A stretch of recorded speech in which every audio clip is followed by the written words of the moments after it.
I just wanted to share with you really quickly how I use Google Forms in my U.S. history class, and I think the students actually really like it. I found a really good YouTube channel called Crash Course History.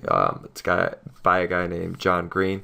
He does a lot of cool U.S. history videos, and to go along with those videos, I created Google Forms to kind of have questions to go along with the videos so that students can respond to those questions while they're watching the videos, all electronically, because I wanted to see how that would work as opposed to like just the whole paper pencil worksheet thing along with the videos. So I've been having pretty good success with it, and the kids have been giving me really good feedback. Let me just show you how this works.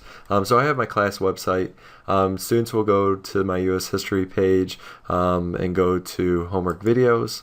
The homework videos, what they'll do is they'll go ahead and watch their video, and as they're watching the video, they'll have their Google form. I embedded it underneath the embedded video into the website, so students can go ahead and type their name, they can go ahead and type their responses, and then eventually go ahead and submit it to me.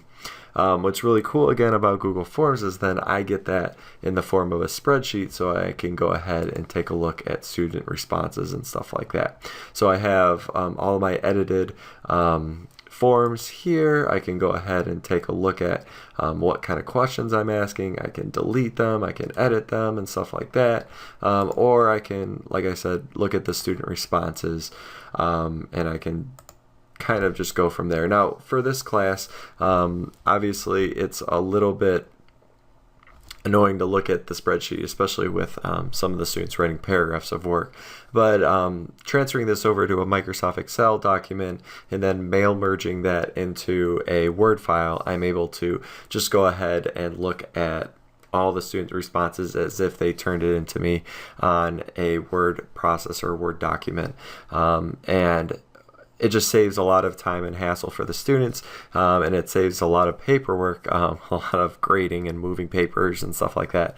It saves a lot of time for me. So I just wanted to share how I'm kind of using it. I've also used it in my math class.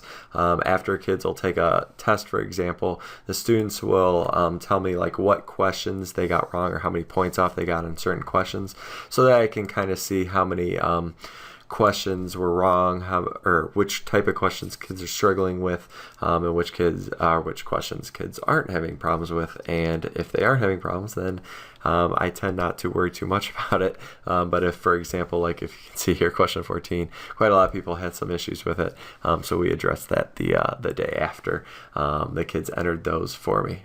So I just wanted to share a couple things that I'm using Google Forms to do in the classroom.